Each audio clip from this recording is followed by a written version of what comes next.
Sweet. Welcome back, people. It's good. First post-show podcast for Alex. I'd say he's like feeling healthy-ish now, relatively. Let's do a little recap on that show, just kind of how you're feeling now in general. So, feeling, you know like how it is post-show, like you feel more alive because you got food in you, but currently dealing with the back end of a chest infection / whatever the fuck I was going through in prep, which was less than ideal, going into peak week. But we've had 2 shows, which is good, at the regional. Which is a nice little warm-up that presented its own problems going into that, which was fun. But, looking back at it in hindsight, it was a good show, good warm-up, got some good stage time under my belt. And it was weird, man, because like 2 years off stage, stepping back in, you forget a lot. I've got everything. Right. I've got everything. I wouldn't have noticed too much though. Huh? I wouldn't have noticed. noticed. You wouldn't like, but it's like in your head when you're stepping back onto that stage, you're like, what the fuck? And because for me, I was literally on stage for 30 seconds. So we did one. Yeah, with the 2 bro. It was just mad front quick. And back It was front and back, mad quick, in and out. And I was like, what the fuck just happened? Yeah, genuinely. And I stepped in and I was like, where am I? What's just happened? Was that it? And then I was like, was that good enough? And then you get off stage and you're backstage, you're like, what the fuck? Oh no, I blew my load too quick. Yeah, literally. Is that it? Are we done? We're done. It was wild. Did you finish? Yeah, literally. Like, it's just so fucking, like, so fast. We got a good result. We won the class. And then in the overall, I don't even know if it was 2nd or 3rd or whatever it was, but it's a weird one when it comes to the regionals and 2 bros. It's judged slightly differently than it would be a pro qualifier. Yeah, I've heard that, and it's kind of difficult to kind of ascertain any real justification for that. Yeah. Like, why would you mark them differently? Yeah. Like, at the end of the day, you're categorising your results based off who you think is the best athlete there. The reward at the end of it, whether it's a pro card or not, shouldn't really change that decision too much. But obviously it does, whether or not it's like on the criteria or like just subconsciously, because that's something that I think I noticed as well, with the pro show, how that overall went, and obviously Louis getting his card, which we might talk on in a little bit, but let's kind of keep going with the regionals and so on first. Yeah, so it's like from a regional standing point, they look more, especially from 2 bros, they look more for potential. Yes. And so it's not genuinely the physique that is rewarded on that, which is frustrating, as an athlete. You have to, especially from being from the UK, you have to do a regional. And as I was saying, like I've mentioned this to you before, it's like I don't see, and this may sound arrogant to some people, but for me, like genuinely trying to go for my pro card and vying for my pro card and being in the mix, I don't see winning my class as a great achievement, and that sounds quite arrogant, but it's not meant in that sense. It's like, for me, I need to be winning overalls, like in order for me to be validated in terms of you're in the right spot, and I need to be pro league. Yes, yeah, because if I'm not up there in the mix and I'm not up there against the best, and I'm not winning my class, I got a bit of a problem, and I shouldn't really be having a conversation about trying to be pro. But ultimately, for me, it is always a nice thing to get that win and be like, right, good. We're clear. We're in the mix. We're into the overall. Let's go and smash the back doors off that. But you get lessons, man. Like even upon review of doing of the regional, like the amount of footage and just looking back at the overall package, it was like I was full as a house for the regional. I was so full. I was like mad full, and this is pre-illness as well. Yes, that's what leading into that show. Like I had a lot of problems with water retention. Yes. That was prolactin NE2, yeah. And that was literally me and Cal. Dealt with swiftly and very kinetically. Blood Lab, respect with Blood Lab for that. Like shout Blood Lab, shout out to the boys for that, because they were so impeccable with getting me, number one, getting me booked in the morning. I got there, I got my bloods back within 12 hours. And I could then action it and get something, put in place in terms of, in this instance, it was Caber and Aromacin. in order to balance things out. Just like minimal doses, nothing crazy, and we just kind of like push that through into the show. You don't want to push caber high. You do not want to push caber high. You don't want to burn out dopamine too much. But it's quite interesting though. Like I was looking at the association between dopamine receptors and obviously burnout and addiction. Which obviously being a recovering addict, like I could potentially be prone to that. Yeah. Hence why I've always got hyperlactin. Okay. So anyway, that's something for another day. But they dealt with that really quick, so then that kind of led me into the show. But that was only like 4 or 5 days out. I was able to put that into place. Yeah. So that didn't have a huge impact for me leading into the show. So which meant me stepping on stage a bit softer than I would have liked. But I was still nonetheless full as a fucking house. That fullness, if I carried that into the Pro Qual, would have been sick. Yeah, and that's what I was about to say then, because obviously health kind of took a little bit further of a turn then in those 2 weeks between those. Obviously you had to be, did you use, I know you had to hold off on them, but did you use like much or any antibiotics during that? No. No. So yeah, that's the issue then. Like obviously you want to use these antibiotics to kind of take that down, but then using antibiotics at that point in time where like your GI is going to be very fucking sensitive, it can very easily throw you off. A lot of water retention off the back of that. It's just not something you want to throw in there. No. Even though you can say, oh, it's going to fix this problem, it's going to create a More plethora of other ones Yes. in the context of getting on stage. Yeah. Like obviously if it's just for illness, we're not antibiotics. No. If you need to take them, fucking take them, but it can definitely damage the look. But then on the other side of the same coin, when you are that kind of ran down, cortisol's high, and just a lot of inflammation in your body, your ability to uptake carbs is going to be pretty down regulated. Yeah. Well, for me, it's the other way around. I was soaking carbs up mad quick. You were burning through them, Yeah. but you weren't holding them that quick.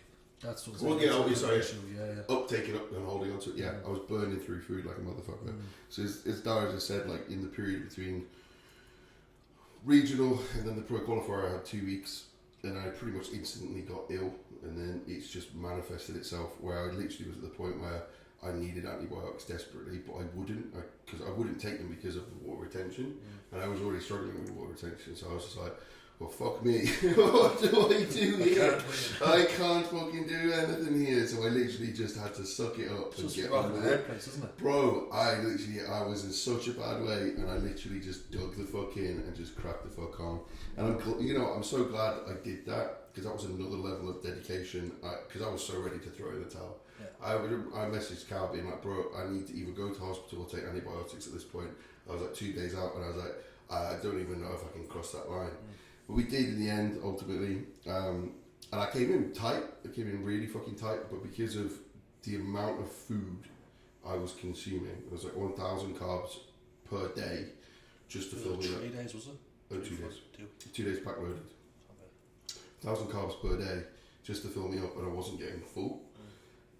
It was a madness. It was an absolute fucking madness.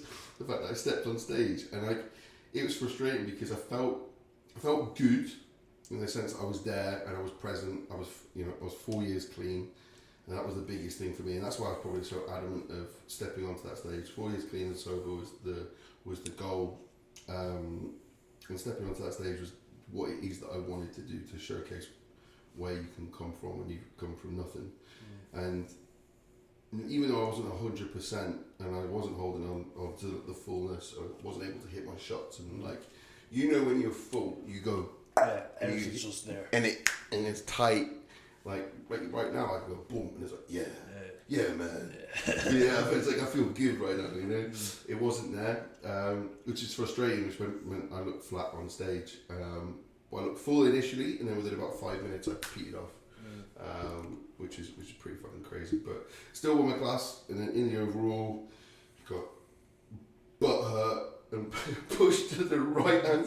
Bro, my head went. Yeah. I was like, what? I was like, I shouted that up on stage.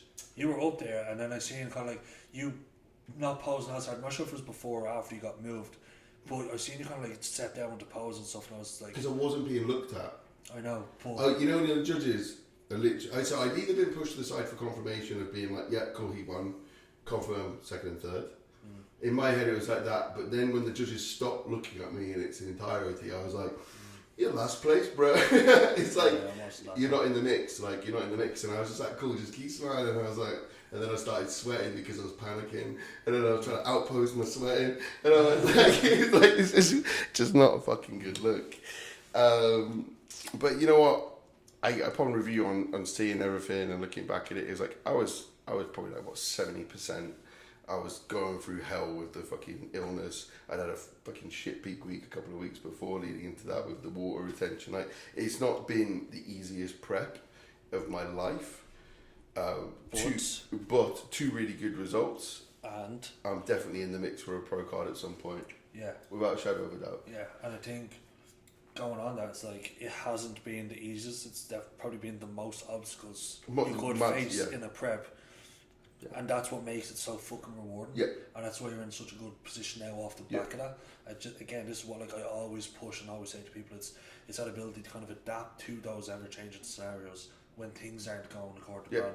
Because if you're going into a prep and you're saying, okay, all this is going to be absolutely perfect, I know exactly what I'm doing, man, that's a fucking pipe dream. Yeah. Like, let's take a little tough reality and accept that shit's going to happen. Especially as an assisted athlete, you know, like, I've never had obviously, like, my last prep before this was like, it was pretty straightforward. It was like dead simple. I've never had a situation where I was in this time where it literally every single day seemed to be something new that's cropped up. And I felt bad on Cal because each time I had to message him being like, I've got another problem. I got another fucking problem. And it's just like, exactly as you said, like, when you get into that position, you can either let your head fucking go, or you can dig the fucking even more than is required for any other prep.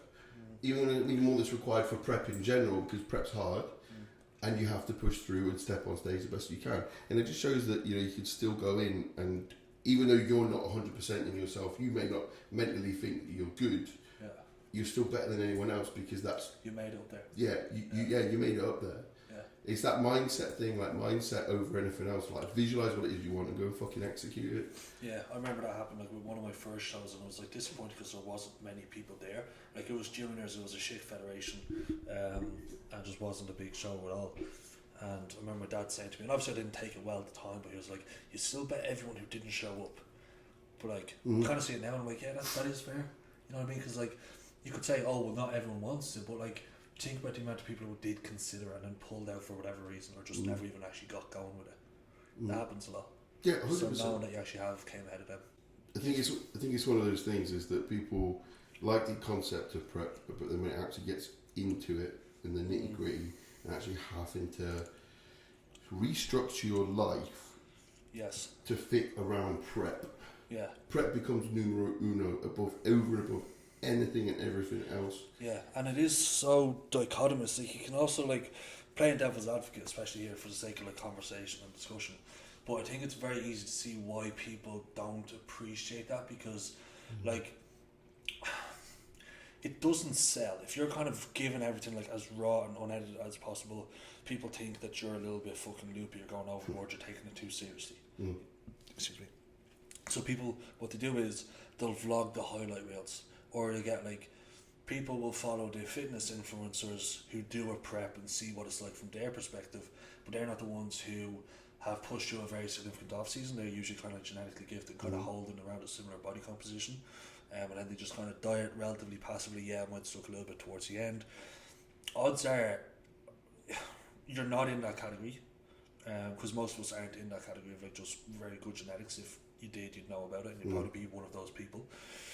So that side of it doesn't sell, and then when other people talk about it, they're just seen as kind of like deluded, or like very highly neurotic. You know what I mean? So I think it is a matter of like having more of these conversations and like opening up what exactly goes into it, but also not setting that expectation that like it's just going to suck from day one. Like, you can be pretty present throughout the process and enjoy it. It is just a matter of kind of maturity, perspective, and timing as well being a very important thing. Not jumping into a prep like for the sake of it. And then again, what I always push for people is like setting up that pre-prep phase and knowing what it's going to entail, and then making sure everything adjusts around that beforehand. Because I think it was Aaron Thompson put up a reel. I think Jim was watching yesterday. Might have been an old one. But about like before prep, people think like as prep goes on, you have to start getting up earlier and earlier and earlier, and doing all that stuff. Which you may do, but it probably makes sense to kind of set those standards beforehand. Get yourself in a good routine. Like again, I'm doing like 20 minutes cardio daily. In that pre-prep phase, I was doing like 10-15 minutes on the treadmill or a walk outside early. I could do that throughout the day. I didn't have to do it early because of time constraints. It's not as if I was too busy. No. That was the only time I could do it. But I know by the end of prep, I'm going to have to be getting up at that time to get it done, because I'm going to have to be spending 60, 90 minutes doing cardio, and then have a lot more workload throughout the day, and then have like 15,000 steps to hit. So you need to kind of create the budget for that time allocation beforehand, and make sure you have all your ducks in a row. Yeah, it's exactly what I did, to be fair. It's like literally creating that habit early of, this is what I'm doing, I'm doing it at this time, and that's my life. Yeah. And it's like you build your life around what it is you need to do. Exactly as you said, like things get longer in prep, they rarely get shorter. So it's like you have more work to do. So if you create that framework in an instant or early on in that process, you have that ability and that remit to work through that and build more time into your day. Yeah. I mean, ultimately, if it's detracting away from like sleep, I have a guy at the moment, he's competing and he's unnecessarily getting up at a ridiculous time to go and do cardio. And then so what else do you do for the rest of the day? And he was like, well, it's free. And I'm like, okay, well, you're not sleeping, so you've got to think about that integrity and like holding on to like the most important factor is sleep. If you're not fucking sleeping, especially like at the best of times, because sleep gets compromised, you got to just like look after what you possibly can do. Yeah, and remember that like there is a qualitative component to sleep. It's not just like, oh, I was in bed for 8 hours, therefore I was asleep for 8 hours. Like, yeah, but you spent probably an hour on your phone, then it's like an hour after that you actually get a sleep. And then because that like sleep onset hasn't occurred until like 11:30, you're not going to get as much deep sleep, because we kind of get most of that deep sleep from like 12 to like 2 o'clock. Yeah. And usually it's like 2 hours into your sleep. Which is why, like, look, you can say, oh, I get whatever time of sleep, and that's enough. But the actual hours you go to sleep also matter in terms of getting deep sleep. And yeah, man, that comes down to like your pre-bed routine and stuff. We might have spoken about this beforehand, but like I think that's the biggest shortcoming of so many people. I think the basics of sleep and hydration like outweigh 90% of the fitness content that you see on fucking social media. Like I guarantee for 90% of people, and this isn't just like fitness related and getting in shape, for people who are just in a bad headspace, unproductive, if you sort those two things out, that's going to fix so many of your fucking problems. And it might sound a little bit ludicrous, like getting so worked up about those two things, but fuck me, man, it's so apparent. I don't know anyone who's like in a bad headspace who have good sleep and good hydration. Well, yeah. Well, Jen always used to say this to me, it's like, when I got ratty in prep, she's like, go upstairs and have a fucking nap. Come back down after my nap and go like, hey, how you doing? But it is the truth. It's just like, naps are fucking life in prep.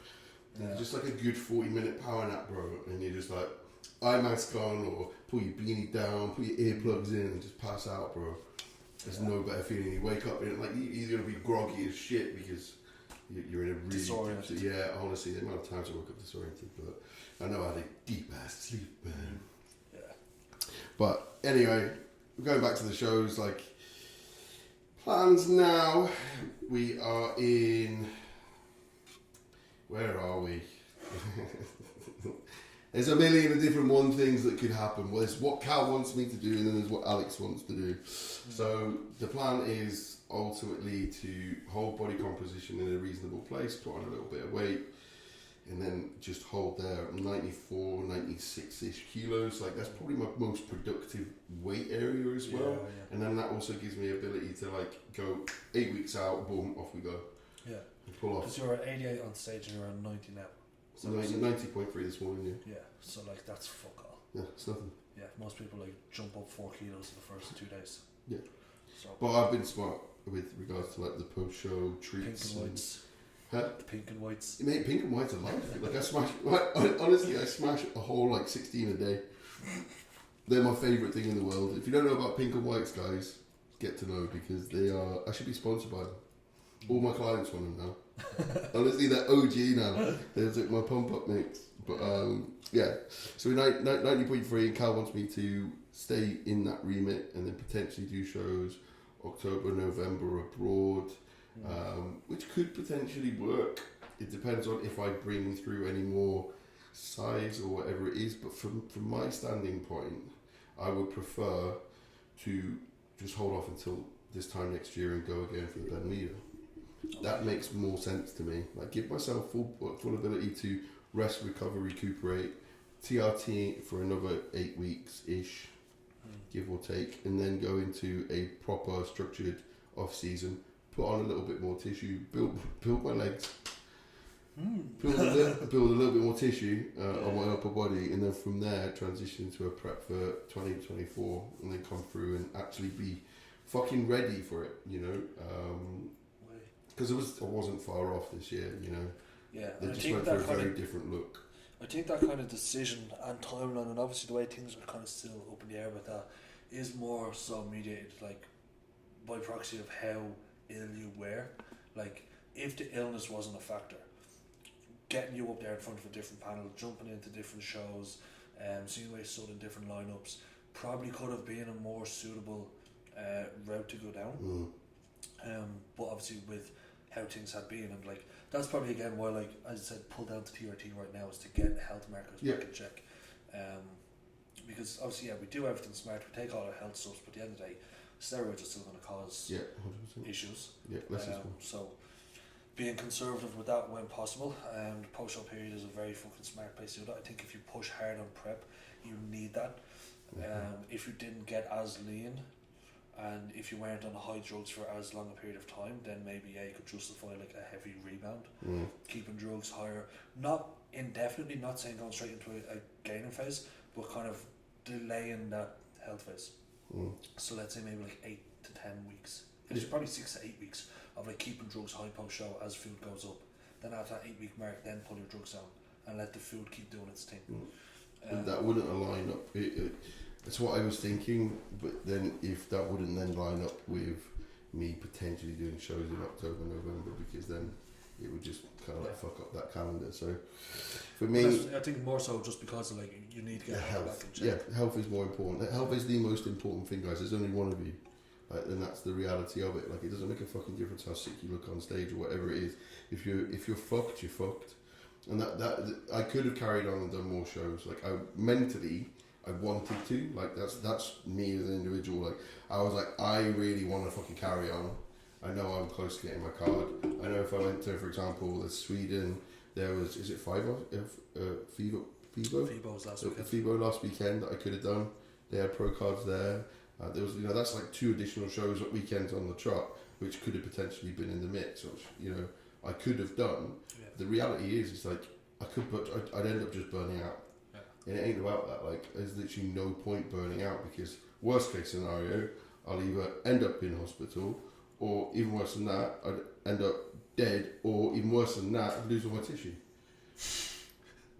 We don't want to lose muscle. That comes after death. Yeah, that's the most important. I could die, thing, or even worse, I'm already I dead, could be man. small. But then I lost all my muscle, man. You know what I mean? Like, shit, even worse than that, man. But that's the reality. Like, I'm refused, because for me now is a great opportunity to be like, rebound, let's go. I'm still fucking feeling great, or good enough that I can hold on to all the tissue I've got and build off that. So that makes more sense for me. I'm just thinking, man, if you died, people carrying your coffin, just like, because obviously being very top heavy, very slanted. It's like, I'll get the back. It's really light. It's built like a truck. It's built like. Is it feet first or head first? Is it? Honestly, I don't know. Well, anyway, that's a main focus of this next training block, to bring up my legs. Yeah. I said to Cal, I was like, look, I'm fucking, the amount of trolling I get on fucking Instagram about my legs, man. Just my tits in.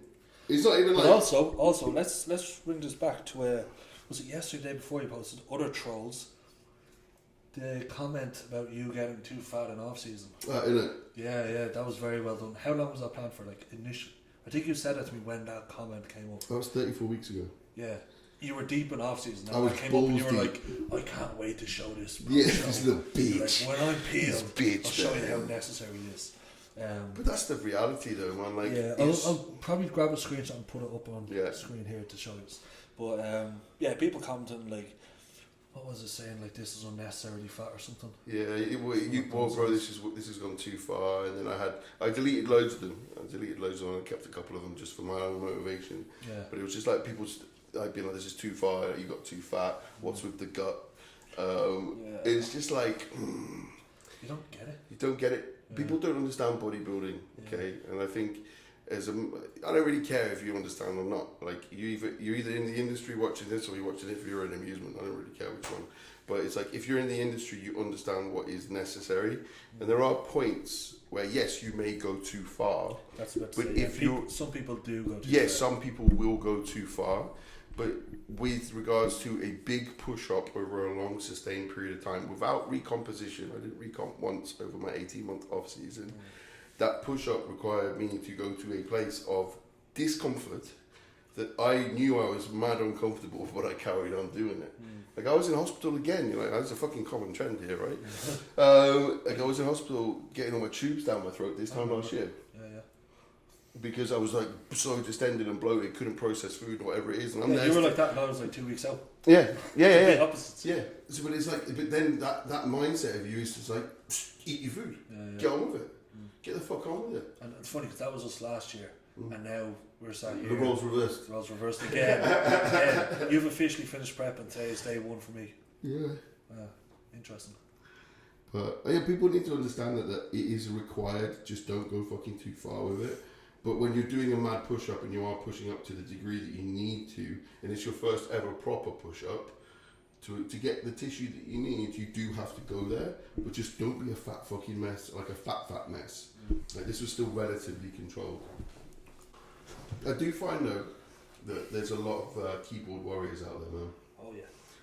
Half the shit that people write to me online, you wouldn't say to my fucking face. And then when I do see them face to face, oh hey, Alex. Oh hey, Alex, how are you? Congratulations on your show. I'm like, you're a fucking snake, mate. Suck my dick, literally. In every domain of life. But yeah, kind of like what we're saying there with that monster has me gassy, boy.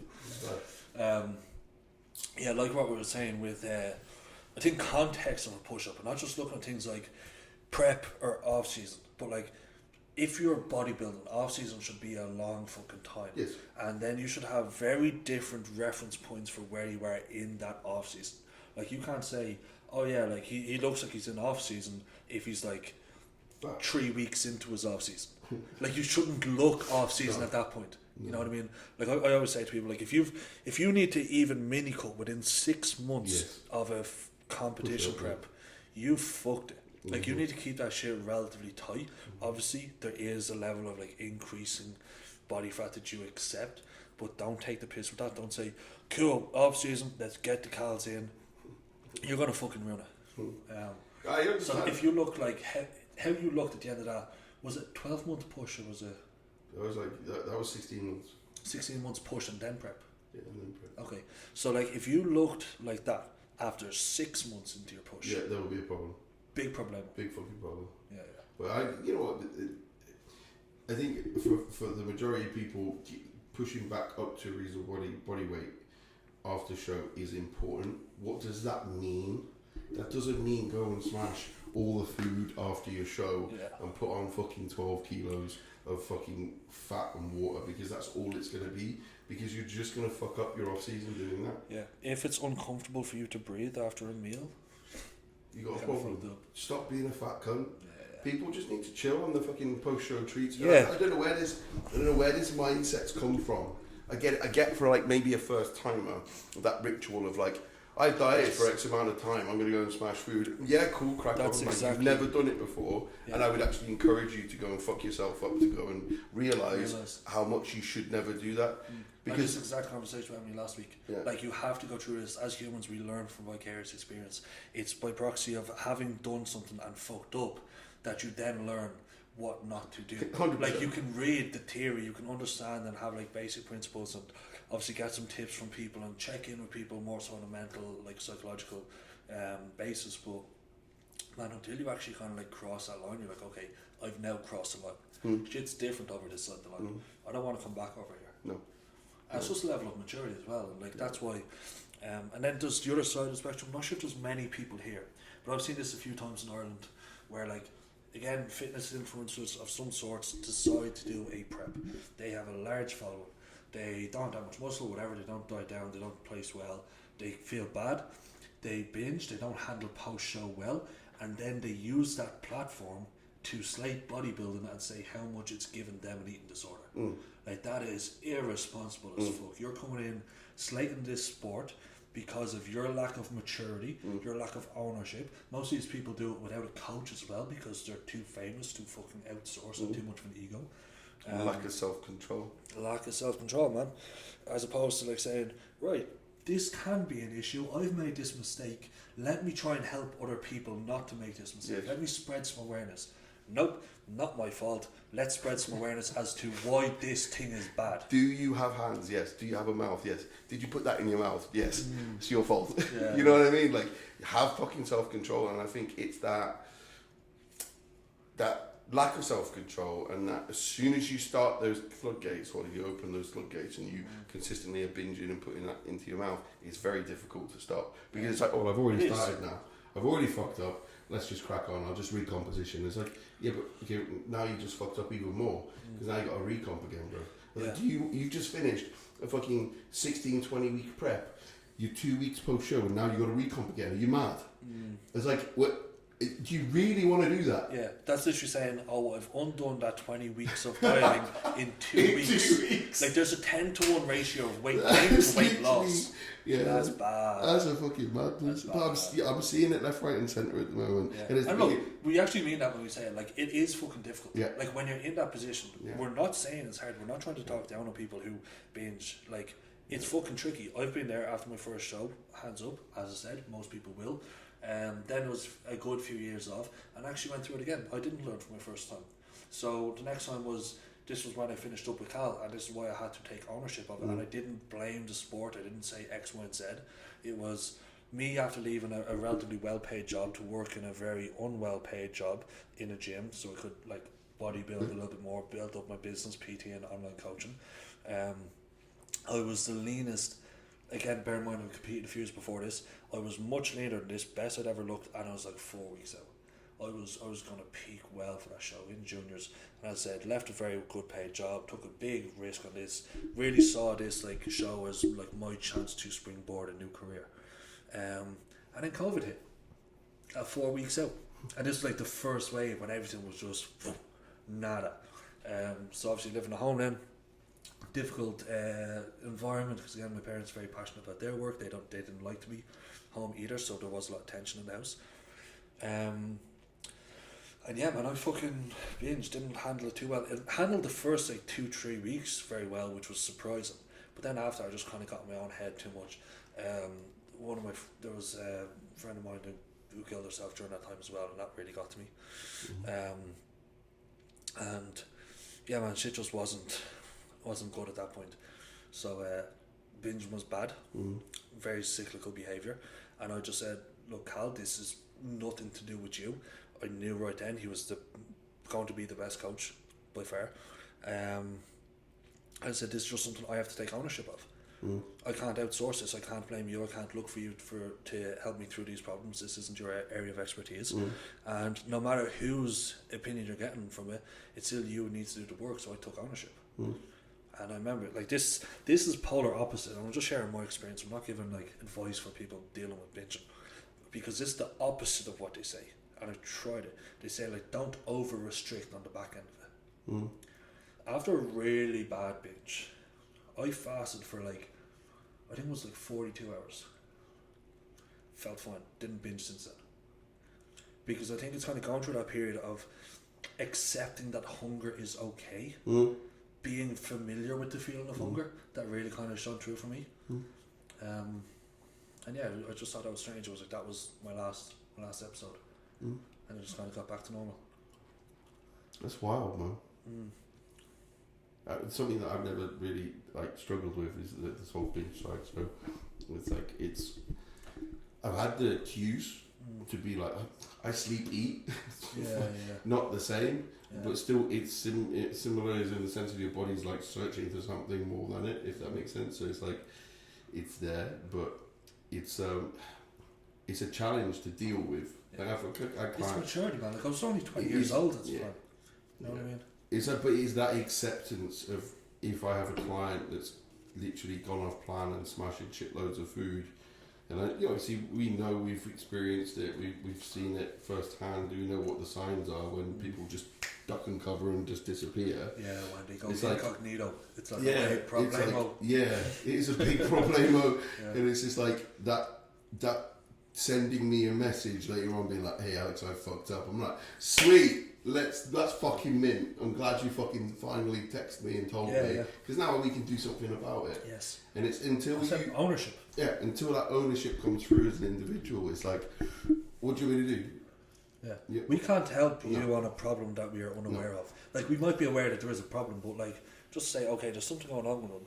Was there a family bereavement? Was there whatever? And in a way, it doesn't really matter what the problem was. It just means we have to have an open dialogue about it, and if we don't know what's going on, we can't begin that dialogue. So talk to your coach, literally WhatsApp, text away, because you might say, okay, cool, I'll fill them in when it comes to my check-in. That's 4 days away. Maybe something else, again, snowball effect is how these things usually go. You're feeling down, you say, okay, check-in's another 3 days away, 2 days away, then bang, something else happens, then you feel like you can't communicate it because you're being overwhelmed again. Address it as soon as it comes up and just say, hey, struggle with this. This is an issue, I'm feeling this way. I'm not asking for a solution right now, but just context. I think the best thing to do as well is kind of mitigate any kind of because obviously we're all going to get cravings post-show. I was going to do a reel on this. Okay. We all get cravings post-show. And mitigating that doesn't mean you don't have to be able to enjoy nice food. So still have food with your family post-show. Yeah. Still enjoy that time. But then realise once I step away from that environment and I'm going back to my house or whatever it is, once you've been out for the meal, you get back on plan, you don't have that food stockpiled. Yeah. You don't have it readily available. Have a little bits, by all means, enjoy yourself. I've been on plan, but things that have slipped into my mouth over the last couple of weeks that I've completely not tracked. It's 3 calories, you know what I mean? It's just you turn a blind eye to it, and that's fine, as long as that doesn't go too fucking far, if that makes sense. So you can still have that flexibility without turning it into a mad one. Yeah. Does that make sense? Yeah. So don't have things fully stockpiled. You don't need to buy 12 fucking cookies. You don't. Yeah. It's just not necessary. So you're kind of creating that calorie buffer and having a few things you kind of add in and mix and match. Let's say you're having cream of rice on the daily and you really like chocolate bars and you usually have dark chocolate on it. Maybe just mix it in every now and then. It's you stick with that cream of rice meal and then maybe have half a chocolate bar with that. It's going to be 100 calories. 100 calories not going to be an issue. No. If you have 6 chocolate bars back to back to back to back, problem. Yeah. But then you call yourself out on that. Yeah. And be like, okay, what have I done? As long as you've got that acknowledgement of being you know what, that was probably not okay. Let's not do that again. But then that's a small incidental thing that you called your own bullshit out on. That doesn't have to be referred to your coach. Be I ate 6 chocolate bars today. You know what I mean? It's fix me. I would be well, that's not really a huge problem. The fact that you're aware of it. Hey, I ate 12 cookies. Yeah. And I have a diacide. yeah, exactly. You know what I mean? I fucked up. What happened? Yeah. It ain't that big of a deal. If you're doing it day in, day out, and it's a regular pattern, and you're completely off plan, you've got zero structure to your day, you're not training, you're not doing this, then we have a fucking issue. Structure. Because obviously we talked about that in the pre-prep phase. It's just as important post-prep. Yeah. You need to keep that there because otherwise everything's going to go tits up. You've worked so long working towards this goal and you've probably counted down the fucking days. You probably have that little fucking gay ass app on your phone. There's a day counter. 42 days till Bali. 55 days till birthday. But yeah, you need to keep that there because otherwise you're striving towards this goal. And then let's say you achieve it or don't, Like, what the fuck now? What happens after? Yeah. Like, what are you looking towards? And then when you don't have any justification for staying on plan, that's when you kind of go off plan. Yeah. But the realisation, though, is that nothing's changed. You meet your goal or you don't, and it's the same goal the next day. And this is why it's very important to dissociate goals and values. Yes. Because you could have the goal of getting on stage, which is cool, but then after you get there, like it's like 30 seconds done. Yeah. Just disappears. And then values is, I am someone who looks after my health. I do cardio on a regular basis.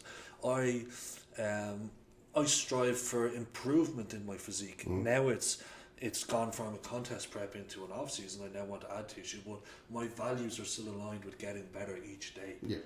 You need to have those values, not say, oh, my goal is to be leaner when I go on holidays in 4 weeks' time. What happens after holidays? You get fat again.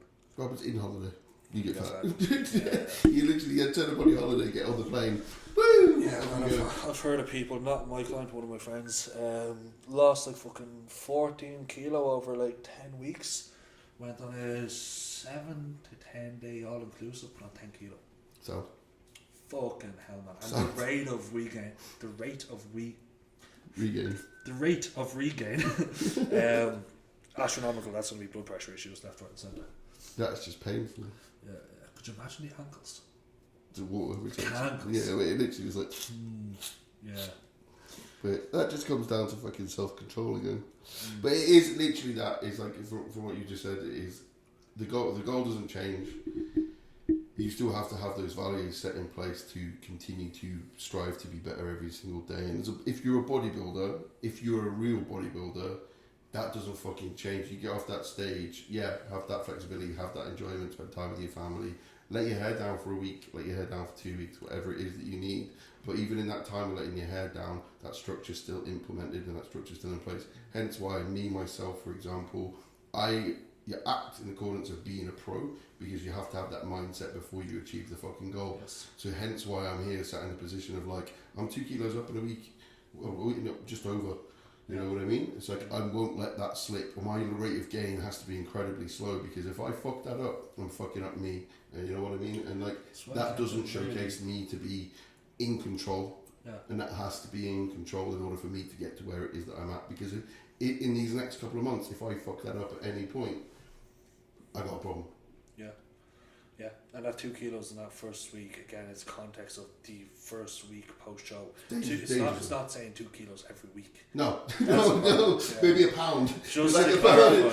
2 kilos every week. That's a problem. You know what I mean? But that is the danger zone. Like, that's when your body's going to be most receptive to like carb intake, water and everything, salt, rehydration, everything. Like, just the dehydration process itself, you're going to gain a massive influx of water. Yeah. So it's just like, you just need to be incredibly careful. Yeah, I want to go back to that initial kind of like when we're talking about like off-plan eating and post-show eating. I had a few calls with Paul Sandel about this stuff. Actually, we had him on this podcast. But yeah, when we talk about like the value of that meal post-show, it's so fucking high because of the level of restriction that's preceded it. So like, that's why you see every bikini bitch who ever does a big fucking donut when they still have the earrings and fake tan, donuts covered in fake tans, like, and they get their friends to take a video and they're like, they haven't like orgasmed like that in about 5 months. But that's because of how long they've went without it. If that sets your expectation for every donut that you have post show, and then you have another one like 2-3 days later, it's not as good. It doesn't scratch that itch the same way the first one did. And then you try again, and it's just like, maybe I need to get a different one. Maybe it was the Biscoff one. Maybe this white chocolate one is like the reason why it's not as good. Like, no, acceptance. Like, it's so much nicer because of how much you've restricted leading up to that. So you need to restrict yourself if you want to enjoy it like that again. You know what I mean? Like, if you're fucking having a wank 5 times a day, you're not going to like feel. You're not going to feel that shit. You know what I mean? If you go like 5 months without tapping a thing, you're gonna bust a nut. Yeah, I busted a nut. busted it so hard. Yeah.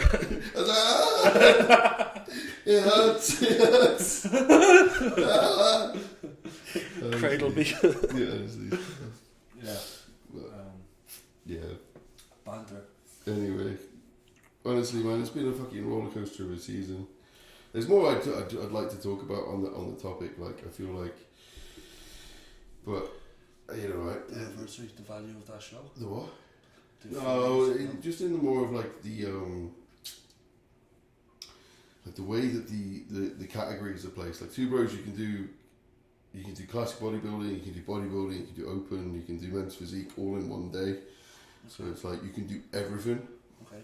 So there's like you can cross platforms, and so it's like obviously Louis, who won his pro card, was a notorious classic bodybuilder, and then obviously he came down to men's physique to do men's physique. Okay. And I just feel like obviously from that standing point, it's like he looks phenomenal, but he's a classic guy. He's got the legs of classic. He's got the tissue density of classic, because they have to remain in weight cap, don't they? Yeah. Yeah. So in classic, if you don't know, you've got height categories, but you've also got a weight cap, which is a different weight cap than if it would be a pro. Men's physique is literally height category, no cap. So what you're seeing a lot right now is a lot of interchange between classic physique and men's physique. Yeah. Men's physique going to classic physique going to men's physique, especially from an amateur level. Yeah. So Louis has a lot of tissue on his shorter frame. Yeah. So he struggled to make the classic cap. He didn't make the classic cap for the regionals, but obviously in the pursuit of trying to make that, he had sucked down and he came in kind of flat. Leading into the pro qualifier, then he's accepted that he wasn't going to make the classic cap, so he decided to, because he could now come in whatever weight he wanted, he managed to come in a lot fuller and looked much sharper then at the pro qualifier. Yeah. But now there's a kind of caveat, and I guess this is what you're getting at now, is that now that he has his pro card and that weight cap for classic has increased, he's going to go back to classic. Yeah, which is like, I respect the him as an athlete. I respect the way that he looked. I don't like the way that it's run that gives you the flexibility and the opportunity to make that decision. Okay, so this is more like a go at the way you can turn you can turn pro in MP and then go into classic. Yeah, you can discard it. So that there's, from my standing point, this isn't you like having a go at Louis. Yeah, no, absolutely not. From my standing point, it's like everything I do is men's physique. I love men's physique. Like, this is not an attack at anyone. This is just more of like me speaking my mind. I am men's physique through and through. My whole business is men's physique posing, men's physique coaching, pretty much absolutely everything. So it's just like that. It was wild, because I've never experienced it myself, for someone to come down and then absolutely rinse everyone to be like, wait a minute, what the fuck just happened? But then you look at everything individually, and you look at the footage and you look at it, and you be like, you know what, he is better, and that's the reality. Like, he is 100% better. Yeah. And it's just, and that's crazy from my standing point, to be like, fuck me, I am so men's physique, but there's somebody who's come down from that, who's got more tissue, more density, and absolutely everything, but still fits my category. Yeah. So it's more so, it hurts based off your passion for this men's physique, rather than like anything to do with like politics or how things are ran. It's just, it sucks to show, and I'm kind of like cautious of using the term like genetically gifted, because like, I think Louis is also a very good athlete. I don't think he's just one of those like no. He's in the industry for such a long time. He's pushed on fucking hard. And it just kind of, it hurts to kind of like realise that, like, look, he's right now he is better than me. Yeah. At this, and I think I'm kind of glad in you said such that. a short period of time as well. Yeah. It's just refined the tempo. Literally, all he's done is that, because as I say, like, they've got a whole cap. So they've got to hold that weight. They've got to hold that weight and the whole weight. And then in his off season, he's obviously gone a little bit past that, which obviously meant that he couldn't come down to weight for classic, which meant that by doing that, all he's needed to do is literally just refine his physique and put on a pair of board shorts, and he's now men's physique. Yeah. And I'm seeing more and more of this. Like, it's not just in this case isolated. It's like that interchangeability between classic and men's physique. And there's been that conversation for such a long period of time. It's like, is men's physique becoming classic? And it's no, it's like, is classic becoming men's physique? Like, there needs to be some kind of like differentiation between how it works. I'm just trying to think practically, like, how the fuck could that even be? How the fuck would you do that exactly? Applied, yeah. It's a fucking sticky one. So it is a sticky one. Yeah, it just, I see what you're saying, but as I said, like, I'm glad that you said that, because, like, I've struggled with that post show, like, even on show day, like, I was sitting beside Zach, man, when you didn't get it, like, I sat there, I cried, hands up. Yeah, mate, honestly, I was broke. But, like, I was just there, like, and literally, like, it took me a minute, like, a couple of people even started checking in on me, I was like, right, just give me a minute, because, again, that's, like, me knowing how much that meant to you on that day, especially being 4 years clean. That was it. I was butthurt so bad, man. But it took me a while to kind of like to actually acknowledge if it was like my emotional bias towards you, or if that was a fair calling on the day. You know what I mean? Because like, I think looking at you dead on versus Louis, I'm thinking Alex is better front shot, more MP. Better posing, but then on the rear, obviously, like, Louis is a lot thicker. It's just madness on the rear. Yeah, like, he has the legs, he has the fucking huge ass quads, fucking huge calves, and I'm just like, I look like a pencil down there, bro. It took me a while to kind of like dissociate that, like, emotional bias. And in a way, this is the way I explained it afterwards. I think looking at you two comparatively, again, with my bias, I think you are better. But then when it came through to the pro show, if I was to imagine you up on stage there, I think Louis looked more comfortable on a pro show. Yeah. I think you would have looked washed out. You would have faded there very quickly. Even though I think side by side, I would have had you. Yeah. So it's very dichotomous in that way. This is what I was saying. I did a story on this a couple of days ago, and it's that ultimately, I am not ready to be pro just yet. Hence why it's important for me to take a proper off season and make the additional adjustments and the additional growth that I need.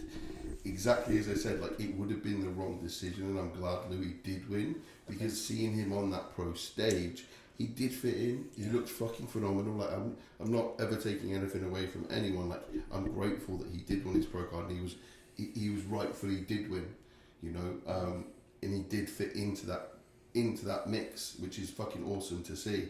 For me, myself, like, looking at the two of us on the stage, it's two very different looks. Incredibly two very different looks. Two different ways of posing, two different ways of presenting, etc., etc. But then you bring Sheridan into the mix and compare Louis and Sheridan, very similar. That more like stocky, fucking full, you know, like... And there was only a point between them. Yeah. So, like, that's what they were looking for on the day. So it's like, as an athlete, the point I think I'm trying to make here is, it doesn't fucking matter what you think about yourself. It matters what the judges think on the day. Yeah. And that's the reality of it. It doesn't make a difference what category you come from, where it is that you come from. The fact is, you're on that stage presenting to the best of your ability, and the ultimate result is that of the judges, not of your own. And I think it's and not to call you like an Instagram bodybuilder or an Instagram MP athlete, but it is very difficult to gauge that level of like density and thickness. Yeah. Against someone Instagram. else. Yeah. You know what I mean? Like, when it comes through, like, on the day, it's like you can see that a little bit more, and that's why I'd always, again, be cautious of people who are like really good on Instagram but have never competed. You never see them in person. Yeah. There is a big difference there. Yeah. Instagram ain't real life, man. Yeah. In a million years.